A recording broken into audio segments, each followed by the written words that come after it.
자, 어쨌든 읽어보도록 하겠습니다. 1문단부터. 김부식의 삼국사기 편찬. 김부식의 삼국사기 편찬. 자, 우리 민진아. 김부식 알지? 네. 오래된 사람이지. 네. 그래서 부식됐죠. 자, 들어가 보도록 하겠습니다. 관순아 표정 풀어. 아이고. 네, 좋아요. 오케이. 자, 동양의 전통적인 역사 편찬 관행은 국현이 읽을 때 주목하는 것. 첫 번째 문단에서 던져주는 주어를 잘 봐라. 자, 첫 문단의 첫 문장은 항상 중요하다. 즉 1문단의 첫 문장, 2문단의 첫 문장, 3문단의 첫 문장, 4문단의 첫 문장 이런 식으로 나중 되면 첫 문장만 읽고도 글 전체가 이해가 돼야 돼. 그럼 첫 번째 주제가 뭐냐? 동양의 전통적 역사 편찬 관행에 대한 이야기를 했어요. 동양의 역사 편찬. 그러니까 어휘량도 많이 중요하죠. 관행. 관행이란 뜻이 뭐야? 관행의 뜻? 관습이죠. 옛날부터 그대로 이어져 왔던 거야. 그럼 이 동양의 역사 편찬과 관련된 관행이 존재한다라는 거잖아. 그치? 이 관행은 한 왕조가 멸망하면 다음에 세워진 왕조가 이전 왕조의 역사를 편찬하는 것이었다. 그럼 정리하면 나만해요. 언어로 바꿔서 A 왕조가 멸망 후에 B 왕조가 들었으면 이 B 왕조에서 A 왕조의 뭐를 한다? 역사를 편찬한다 라고 보면 되겠지. 그러면 이 A 왕조는 자기 스스로 자기의 역사를 편찬하는 게 아니라 A 왕조는 어디 거? 그 전 왕조 거를 편찬하겠지. 그리고 이 B 왕조 거는 이 뒤에 나올 C 왕조가 역사를 편찬해 주겠지. 이게 관행이라는 거야. 여기까지 이해됐지? 자, 그 뒤에 중국에서는 이런 관행이 일찍부터 이루어졌으며, 그럼 중국이라고 굳이 쓸 필요 없어. 어차피 중국이 동양 안에 들어가잖아. 그치? 이루어졌으며 우리나라에서도 이것도 쓸 필요 없어. 왜? 우리나라도 어디야? 동양이잖아. 그치? 이렇게 이해를 하면 되지. 우리나라에서도 고려 제4대왕인 광종 때에 이르러 역사 편찬 관행에 따라 고구려 백제 신라 삼국의 역사서가 편찬되었다. 그럼 역사서의 편찬 고려 4대 왕이 누군지는 중요치 않죠. 그냥 고려 4대 때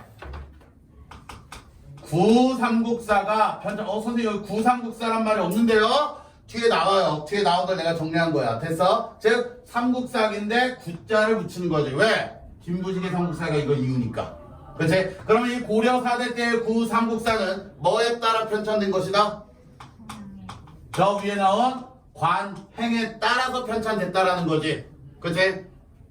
이렇게 편찬이 되었고, 이 역사서를 김부식의 삼국사기와 구별하기 위해 구삼국사라고 부르겠다. 그 원래 이름은 뭐라는 거야? 삼국사기라는 거지. 원래 이름이. 즉 삼국사기는 고려 제17대 왕이었던, 그럼 여기서 쭉 내려와야죠. 고려 17대로. 그럼 고려 17대 와서 또 새로운 게 나왔구나. 요게 되겠지. 고려 17대 왕이었던 인종이 김부식에게 삼국시대의 역사를 다시 편찬하게 하기 위해서 만들어진 역사서이다. 그럼 이때 나온 게 김부식의 삼국사기가 나왔다라는 게 되겠지. 그쵸? 그러면 이게 안 되는데, 김부식은 구삼국사를 기본 자료로 삼고 중국적 자료와 국내의 새로운 자료로 내용을 보완하여 삼국사를 편찬했다. 그럼 이 삼국사기는 요 구삼국사를 A라고 친다면 A에다가 플러스 뭐를 했다? 보완을 했다라는 거지. A를 기본으로 바탕으로 조금 더 보완을 했다라는 거. 그치? 그럼 이제 핵심은 어떤 걸 보완했냐 이런 것들 조금 어떤 내용 위주로 보완을 했냐 이게 나올 가능성이 클 것 같고요. 자, 그 뒤에 읽어보면 어디까지 읽었나? 오케이. 김부식의 기존의 역사서가 있는 상황에서, 그럼 여기서 기존의 역사서는 뭐 얘기하는 거야? 구삼국사를 얘기하겠지. 이게 있는 상황에서 새로운 역사서, 이 삼국사기를 편찬한 건 고려의 대내외적 상황과 연관지어 이해해 볼 수 있다. 그러면 1문단의 핵심 포인트는 why, 왜, 이거 왜 만들었냐 아닌가? 이걸 왜 만들었을까? 그럼 이 문단부터 이걸 왜 만들었을까? 라고 들어가면 되지 않을까? 그러면 이제 왜 만들었을까? 라고 하면서 뭐를 얘기했냐? 대내외적 상황과 관련이 있다라고 설명을 했잖아. 그치? 그러면 이제 두 개로 나뉘겠지. 무슨 상황과 무슨 상황? 대외적 상황과 대내적 상황으로 나눌 거라는 거지. 글 자체가. 됐습니까? 오케이. 1문단은 이렇게 깔끔하게 정리 끝. 그러니까 요걸 줄여서 핵심만 쓰라는 거야. 쓸데기 없이 뭐 인종이네 광종이네 이딴 거 하지 말고 선생님이 시험 문제로 고려 17대 왕 광종이 시켜서 이렇게 내겠냐고. 가능성 있나 부평고는? 가능성 있어? 부평고는 가능성 있답니다. 부평고 학생들은 왕 이름까지 다 외우도록. 박광선 다음 시간에 4대부터 17대까지 고려왕 조사해와. 저희 시험법에 안 들어가는데. 그러면 다음 시간까지 선생님을 설득해서 시험 범위로 넣도록 만들어와. 해볼게요 한번. 오케이. 뭐 이렇게 나올 수도 있잖아. 뭐 고려 4대 구 삼국사의 관행에서 이거 띄어쓰기 시험 문제. 설마. 아니면 뭐 동양의 역사 편찬 관행 여기서 일어난 음변동 현상을 다 찾아 쓰시오. 연맹? 자, 그 다음 2문단. 대외적 상황으로는 그 2문단의 포인트는 뭐? 대외적 상황이 포인트가 되겠지. 우린 근데 포인트를 알고 왔어. 1문단에서 일단 요거 두 개로 나뉠 거라는 거. 대외적 상황으로 나뉠 거라는 거. 그럼 우리 느낌 온다? 3문단 뭐 될 거 같냐? 대내적 상황 나올걸? 자, 그럼 대외적 상황 정리를 한번 해볼까요? 중국 송나라에서 신당서라는 게 편찬된 것이다. 이 역사서는 역사 편찬 관행에 따라 편찬된 역사서인 구당서를 새로 편찬한 것인데 이것이 선례가 됐다. 그럼 대외적 상황으로 어디를 예를 들고 있냐? 중국을 예로 들고 있다는 거지. 그치? 중국에 일단 뭐가 있었는데 이것처럼 정리한다면 뭐가 있었다? 구당서가 있었다라는 게 되겠지. 그럼 이 구당서도 구삼국사와 마찬가지로 어떻게 쓰여진 거? 관행에 따라 쓰여졌다라는 게 되겠지. 그런데 이걸 바탕으로 지금 뭐가 나오게 된 거? 신당서가 나왔다는 게 되겠지. 이걸 바탕으로 신당서가 나왔다. 그럼 쟤도 관행을 뭔가 깼겠죠. 그쵸? 그걸 깬 뭔가를 찾아줘야지. 그럼 이것도 나왔다는 건 우리 감이 오죠? 얘도 뭐를 깼을까? 관행을 뭔가 깬 게 있을 거야. 그러면 요렇게 짝꿍 하면서 가면 좀 더 글이 이해가 되기 쉽지 않을까요? 나중에 정리할 때도 요렇게 묶어서 정리를 해버리는 거야. 됐지? 오케이. 이게 정말 기억이 많이 남아요. 이렇게 정리했을 때 나중에 시험 정리를 한번 정리된 것만 읽어봐도 끝나요. 그리고 나서 시험에 딱 봤는데 와 신당서. 와 행복하지. 내 머릿속에 다 있는 게 나오는 거니까. 행복한 캐플 뭐였더라 이렇게 끝낼 걸. 자 이것이 하나의 선례가 돼요. 삼국사기 편찬이 이루어질 수 있었다. 그럼 이 둘 중에 삼국사기에 영향을 끼친 건 누구다? 신당서다. 신당경찰서. 특히 신당서는 고문체로 서술되어 사륙, 변려, 문체로 서술되었던 기존의 역사서와 차이가 있었다. 그러면 얘는 무슨 체? 사륙, 변려, 문체. 오늘 사륙, 변려, 문체가 뭐예요? 몰라도 되잖아. 그냥 이걸로 쓰였대잖아. 그치? 그럼 얘는 무슨 체래? 고문체래. 와, 혜준아, 너가 좋아하는 거. 그렇지. 자, 고문체로 써였다. 그럼 저 두 개 차이점이 있으니까 그러겠지. 요 두 개가 뭐 했다? 차이점이 있다고 했어. 그럼 차이점 시험 문제 나오겠죠? 볼까요? 어떤 차이점이 있는지. 공자와 맹자가 쓴 문체인 고문체는 그러니까 이런 쓰잘데기 없는 벌이라고. 뭘 벌어라? 저 고문체를 누가 썼는지 알 필요가 있냐? 없잖아. 시험 문제로. 장자가 쓴 고문체를 따라 이렇게 내겠냐고. 부평군 낼만하죠? 그렇죠. 왜 안 내지? 솔직히 얘기해서 이거 본문에 없는 사람을 왜 갖고 와? 네, 그렇게 적었대잖아. 그러니까 예를 들어서 다른 사람이 나온다면 몰라. 다른 사람. 김부식이 쓴 고문. 근데 솔직히 그렇게 되면 땡큐 아니냐? 그치? 땡큐 아니냐? 이거 너무 쉽게 먹으라는 문제 아니야? 그치? 틀릴 것 같지. 아니 너무 사소하게 바꾸면 틀릴 것 같은데. 그래? 사소한 체인지는 좀 어려워요. 그럼 이렇게 바꾸면 야놀자가 쓴 고문체를 따라. 이건 바로 몰라야지. 자, 고문체는 비슷한 의미를 가지는 글자의 중복 사용을 엄격히 피하기 때문에 여기 잘 들어야 돼. 순서 바꿔서 갈게. 얘는 고문체는 논리적으로 내용을 서술하기에 적합하며 문장이 간결했고잖아. 이건 고문체의 장점 같냐 단점 같냐? 장점이겠지. 근데 그 뒤에 걸 읽어보면 사륙별의 문체는 문장이 장중하고 화려했다. 이것도 장점 같겠지. 그럼 차이점이 크죠. 얘는 문장이 어떻다? 장중하며 화려하겠지. 그래서 그럼 장중하고 화려하다는 건 수식어가 많다라는 거 아니야? 그럼 간결하다는 거야? 복잡하다는 거야? 얘는 복잡하다는 거야. 자체가. 근데 이게 고문체는 그러지 않고 어떻게 썼다? 논리적이고 간결하게 썼다. 그럼 이 말을 왜 했을까? 그럼 얘는 논리적이지 않기 때문에 이렇게 썼다는 거야. 왜 갑자기 문체를 바꿨을까? 이걸 잘 생각해보라고. 왜 논리적이란 말을 썼겠냐고. 논리적이지 않으니까 논리적이란 말을 쓴 거고, 간결하지 않으니까 간결하다라는 표현을 썼다라는 걸 기억하면 쉽겠지. 그렇지? 그럼 김부식이 어떤 걸 좋아했다고? 고문 신당세의 영향을 받았다라고 했지. 그럼 얘도 어떻게 쓰기를 원했던 거야? 논리적이고 간결하게 쓰기를 원했기 때문에 바꿨겠지. 아우, 이해 팍팍 되지 않습니까? 오케이. 어우, 졸라 똑똑해, 국현. 자, 그 다음.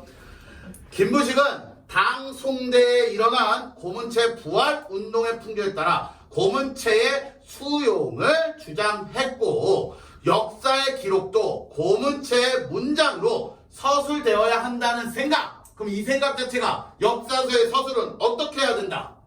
논리적이며 간결하게 서술해야 한다라는 생각이 들어 맞아떨어지는 게 되겠지. 이는 김무식이 삼국사기를 인종에게 바치면서 올린 진삼국사기표에서 확인할 수 있다. 여기서 그는 구삼국사로 추정되는 고기의 기록이 거칠고 졸렬하다고 해요. 고기의 문체가 가지는 문제점 지적했는데 삼국사기가 고문체로 서술된 건 문체에 대한 그의 생각과 지적이 반영됐다. 그럼 정리한다면 요 신당사의 역량과 여기다 다시 쓴다라고 치면 여기다 쓸게. 말 그대로 우리 조선으로 넘어오면 조선도 뭐하고 뭐가 있었다? 구삼국사와 그냥 삼국사기가 있었죠. 근데 구삼국사에서 예로 든 건 잘 들어야 돼. 사륙 변려 문체 이게 아니라 어디 문체를 봤더니 그 고기 당군 신화 얘기하는 거야. 그 당군 신화를 기록한 문체를 봤더니 이 문체가 어떻다라고 설명했어? 당구치나 얘기하는 거예요. 거칠고 아닌가 이 구삼국사에 실린 고기는 편이야. 이 고기편. 야 고기편. 오케이? 한우, 한돈 그쪽 편 설명해 주는 거. 우리나라의 역사 속에 실린 고기들에 대한 설명. 알겠어? 거기에 써진 그 고기에 대한 기록을 한번 살펴봤더니 그 문체들이 너무 거칠고 졸렬하다라는 표현을 썼다는 거야. 그러니까 이건 바꿔치기 할 수 있지. 즉 구삼국사의 문장이 장중하고 화려하다 하면 X지. 그리고 또한 뭐 구당서의 문체가 거칠고 졸렬하다. 요건 바꿔치기 할 만해. 공자면 이제 이딴 건 안 하겠지만. 그래서 삼국사기를 뭐로 서술했다? 이게 싫어서 이 신당서와 마찬가지로 고문체로 서술했다라는 거지. 왜? 요거 갖고 오면 되잖아. 고문체가 어떻기 때문에? 논리적이고 간결하기 때문에. 이게 대외적 상황이 되겠지. 중국이 이런 문체를 썼고 김무식도 이렇게 쓰고 싶었다 라고 이 문단 정리하면 되는 거 아니겠습니까? 그쵸? 자, 이젠 3문단 갈까요? 고기의 문체도 사륙 변려 문체라고 볼 수 있나요? 볼 수 있지. 근데 명확하진 않지. 아니 이거는 배경식인데 아니야. 사륙 변려 문체는 사원 절구의 형식 한자식으로 쓰는 거야. 좀 시같이 쓰는 거야. 애초에 사륙 변려 문체라는 것 자체가 중국식 그 한시를 서술할 때 쓰는 거야. 오케이? 자, 이건 조금 약간 달라. 조금 약간 달라. 자, 어쨌든 이제 그러니까 여기서 핵심이니까 이거를 버리고 싶어서 한 게 아니라 요 고문체를 따라하고 싶어서 왔다라는 바꿨었다는 거야. 고문체 형식으로 쓰고 싶어서. 오케이? 그러니까 이 고기의 문체는 너무 쓰잘데기 게 많다는 거야. 오케이? 이 문체라는 게 말투야. 어조고. 오케이? 이해했지? 그 다음 갈게 3문단. 자, 그럼 대외적 상황 끝났으니까 이제 무슨 상황? 대내적 상황. 대내적 상황. 대내적 상황으로는 고려의 정치체제와 정치적 상황이다. 당연히 대내적인 거니까 뭐 관련? 정치 관련이구나. 한 나라의 정치와 관련해서 어떤 상황이 있었냐 이걸 살펴보자는 거지. 자, 봤더니 고려는 유교 사상을 바탕으로 왕을 정점으로 하는 통치 체제를 구축하고 유지했었다. 그러면 고려의 정치를 정리한다라면 핵심은 이거야. 내가 정리한 핵심은 왕을 정점으로 삼아야 돼. 그럼 말 그대로 왕을 정점으로 삼는 상황에서 이 왕이 무너지면 정치가 어떻게 돼? 무너져 버리는 거야. 그렇지? 그럼 말 그대로 이 대내적 상황이 뭔가 왕을 정점으로 삼아야 되는 이 고려라는 국가에서 이 왕이 뭐하는 상황이 발생한 거? 흔들리는, 무너지는 상황이 발생한 거야. 그럼 보면, 읽어보면 알 거야. 자, 하지만 인종제위기간에 인종, 여기 다시 나오죠. 고려 17대. 그럼 왜 인종이 삼국사기 쓰라고 했는지를 알 수 있는 거지. 왕이 정점이어야 되는데 왕이 병신이니까 그런 거 아니야. 그치? 선생님 이해가 안 돼? 왕이 마음에 안 들어서 글을 썼다고요? 내가 왕이야. 네. 그럼 그전 17대 전 왕까지 16대까지는 됐어? 말 그대로 그냥 왕을 정점으로 하는 그 정치제가 문제가 없었어. 근데 인종이 딱 오니까 그때 이자겸의 난이 일어난다고. 왕을 흔들기 시작한다고. 그러니까 아 씨발 이거 좆되겠는데? 해가지고 야 김구식 일로 와. 야 책 한번 써봐. 역사설 다시 쓰자. 사람들을 교화시키자. 왕한테 개기면 좆된다는 걸 보여주자. 약간 이런 느낌? 다시 갈게. 자, 인종제위 기간에 왕위를 창탈하는 이자겸의 난으로 정치기강 어지러워. 그리고 풍수지리설에 의거하여 서경 천도를 주장했던 묘청 세력과 이에 반대하는 정치 세력까지 작동해 묘청의 난까지 이르며 고려의 정치 체제가 흔들렸다. 그럼 이 왕을 정점으로 하는 정치 체제가 뭐함? 흔들림. 구체적으로 이자겸의 난이라든가 묘청의 서경천도는 필요 없지. 그건 예문일 뿐이야. 저 왕을 정점으로 하는 정치 체제가 뭐 하기 시작? 흔들리기 시작. 요게 핵심 포인트가 되겠지. 흔들려. 이 두 개의 정변을 경험한 김부식은 그러면 요 두 개의 정변을 경험했으니까 이 흔들림을 경험을 했겠지. 요걸 경험한 김부식은 합리적이면서 도덕성을 추구하는 유교적 역사관의 바탕을 두고 삼국사기를 편찬했다. 아 그럼 얘가 삼국사기를 편찬한 거에 주안점을 둔 건 뭐? 유교적 무슨 관? 역사관에 중점을 두고 했대. 근데 이거 순서 바꾸면 쉬워져. 왜? 앞에 뭐라고 설명했냐? 합리적이며 도덕성을 추구하는 유교적 역사관이라고 했잖아. 그럼 니들이 이걸 썼을 거야. 합리적이다, 도덕적 추구한다, 이게 유교적 합리관이다, 요렇게. 근데 이거 뒤에까지 끝까지 읽고 정리하는 거야. 그러니까 국현도 마찬가지야. 쓰면서 정리하는데 막 써요. 그냥 막 쓰면서 정리하고 끝까지 다 읽고 다시 한번 만들어요. 다시 한번 정리지를 만들어요. 어떻게? 요렇게 보면 유교적 역사관의 합리적 성격은 앞에서 그렇게 했지만 결국은 이 유교적 역사관을 몇 개로?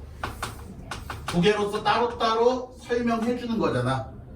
합리적이면 도덕적인 유교적 역사관인데 일단 합리적이 뭐냐? 요거 설명해 줄 거잖아. 그치? 그럼 유교적 역사관은 합리적 도덕성을 갖추고 있다. 요렇게 정리하는 게 더 편하겠지. 앞에 한 번 더 쓰는 것보다.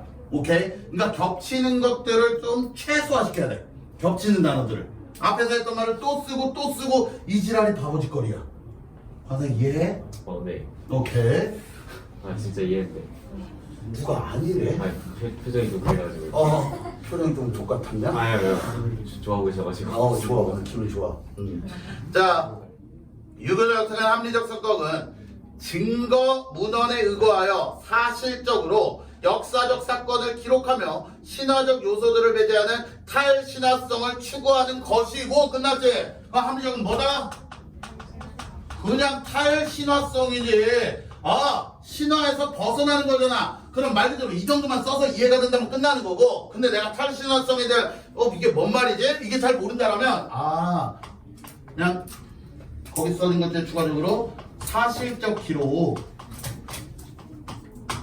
왜? 신화는 사실이 아니잖아. 그치? 주몽 애미가 누구야?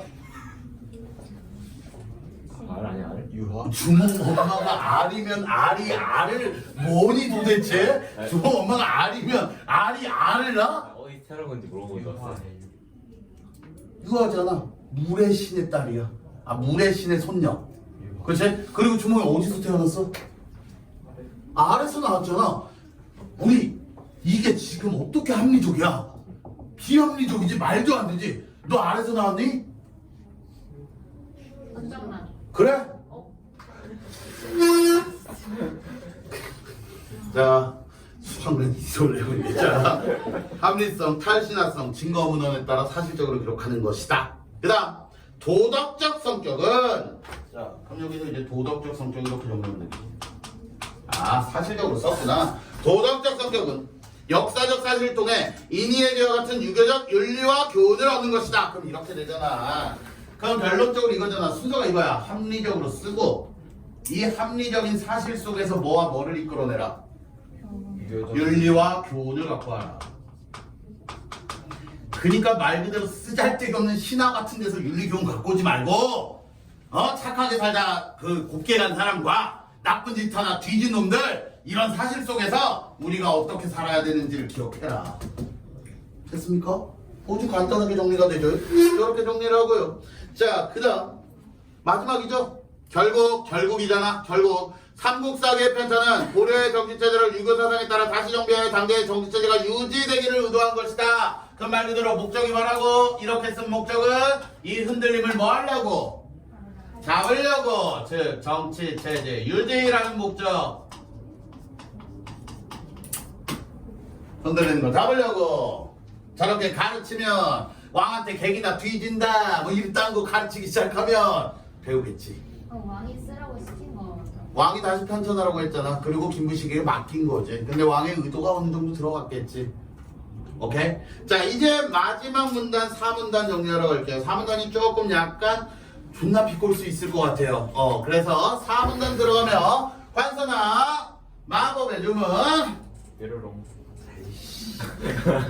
4문단 들어가겠습니다. 자, 뾰로롱.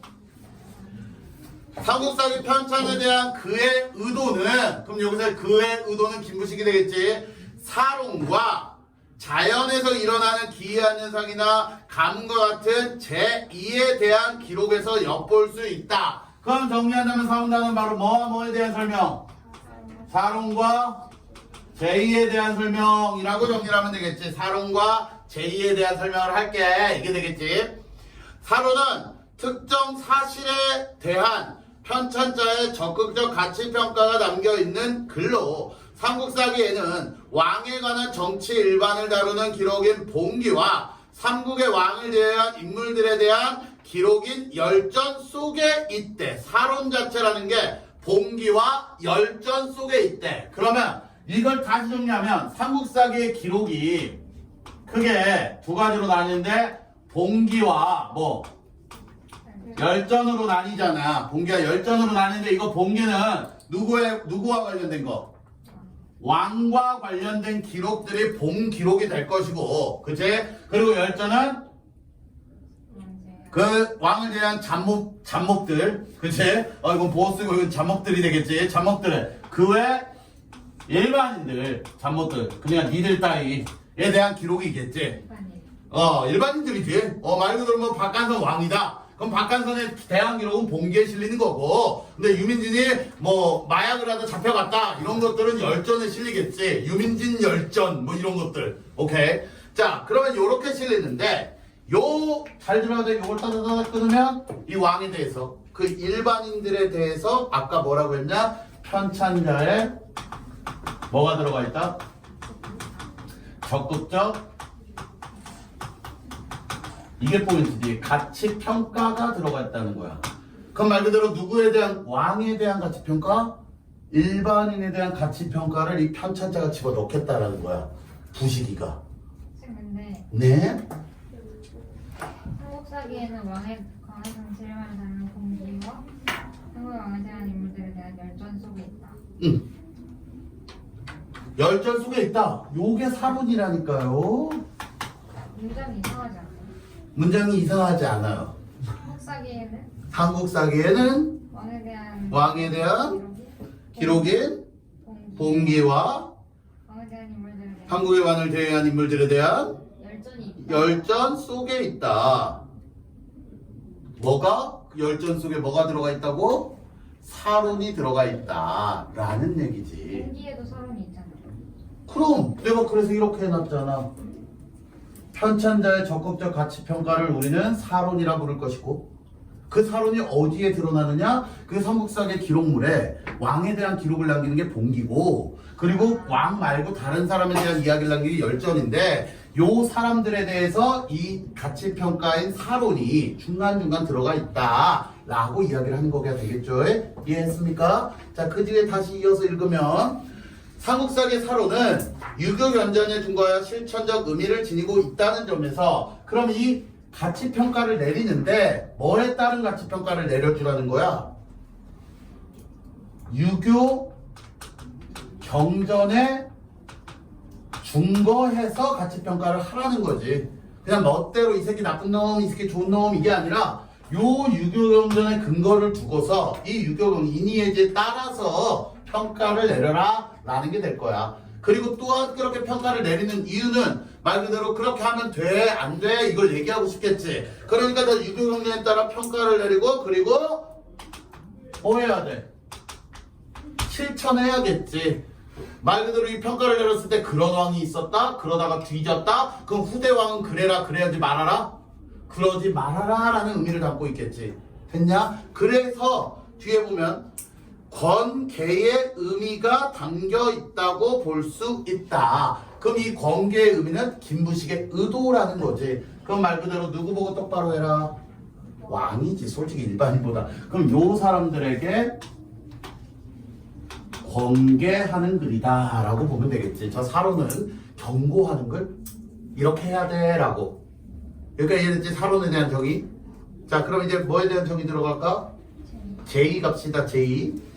자, 한편 제2에 대한 기록은 그러면 이거는 이제 사람에 대한 기록이고 그치? 그럼 제2에 대한 기록이 있다는 거 아니야? 그치? 그럼 기록 중에 이 제2라는 걸 이제 기록해 놓은 편을 보는 거야. 그치? 자연, 재해 이런 것들. 제2에 대한 기록은 천문지나 오행지의 이게 이제 시험 포인트. 천문지나 오행지의 별도로 정리한 중국의 경우와 달리 그럼 말 그대로 요 제2 자연 현상과 관련된 건 중국은 어디에? 따로. 그렇지. 난 저걸 원한 거야. 뭐 천문지 오행지 필요 없어. 중국은 따로 기록을 남겼다는 거지. 됐지? 그러니까 말 그대로 기록 중에 따로 이렇게 천문지나 오행지 여기에 기록을 해놨다는 거야. 중국 새끼들은. 그치? 근데 여기서 따로 말 그대로 우리와의 뭐 차이점 요거 나오지. 다른 점 나올 문제 나오죠. 그쵸? 중국과 같다 뭐 이런 식으로 이제 복합점 만들면 이거 주의해주면 되는 거야. 이런 것만. 달리 뭐라고 했느냐? 삼국사기엔 본기에 담겨있다. 오, 그럼 요 본기는 왕에 대한 기록 플러스 뭐도 담겨있다? 제2가 여기에 담겨있대. 제2. 그러니까 말 그대로 자연현상을 본기에 기록해놨다는 거야. 그럼 자연현상을 뭐와 관련시켜버리겠다는 거야? 왕과 관련시켜버리겠다는 거야. 됐어? 그럼 다시 들어가면 자, 본기에 담겨있다. 그럼 여기 체크인 요거 해야겠다. 제1을 저기다가 넣었다라는 걸 다른 말로 하면 이 제2의 기록 자체가 정치적 의도를 담고 넣었다라고 보면 되겠지. 정치적 의도를 갖고 넣었다. 단순히 자연현상이 아니라. 본기에 제2가 기록된 건 김부식의 유교 사상의 여러 입장 중 천인가문설을 적극적으로 반영했다. 그러한 제2의 the new plus the new y 천인가문설.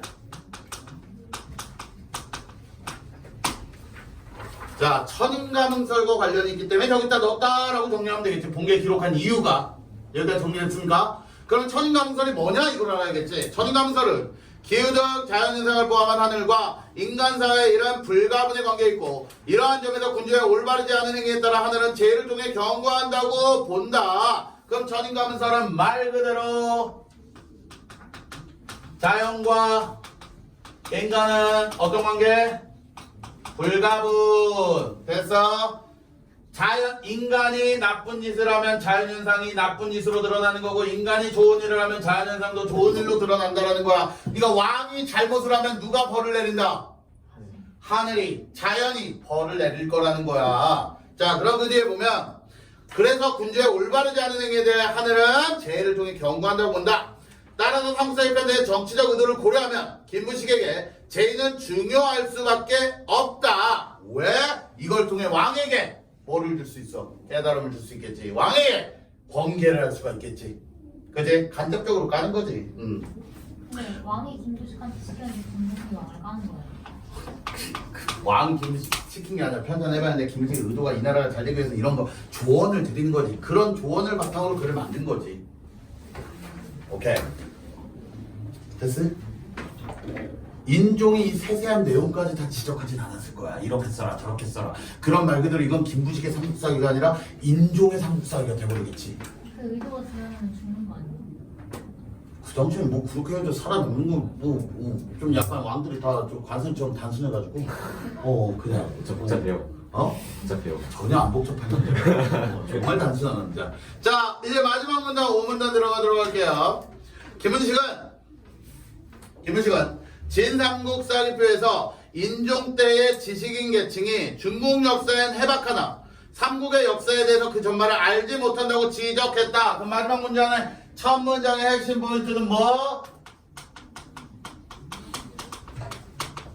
지식인 계층과 관련해서 이야기하는 게 되겠지. 한마디로 무슨 주의에 빠져있다. 중국 역사는 잘하는데 우리 건 모른다 이거 아닌가? 그치? 말 그대로 큰 나라와는 사대주의의 문제점을 얘기하는 게 되겠지.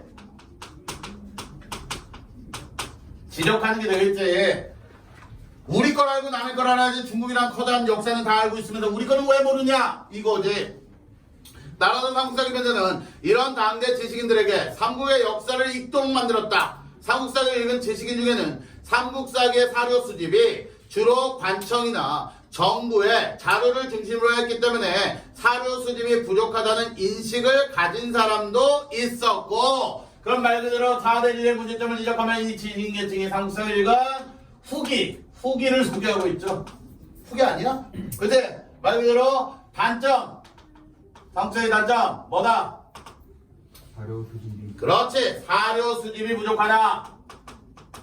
자료 너무 부족한 거 아니야?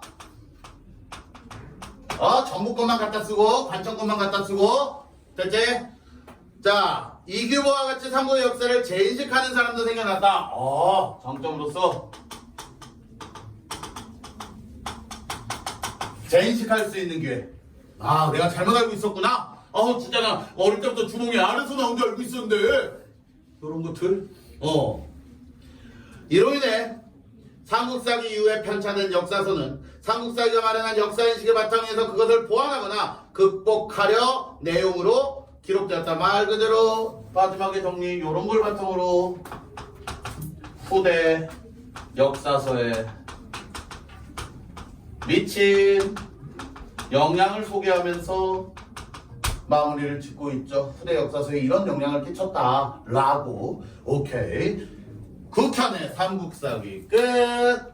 헤드나 꺼줘.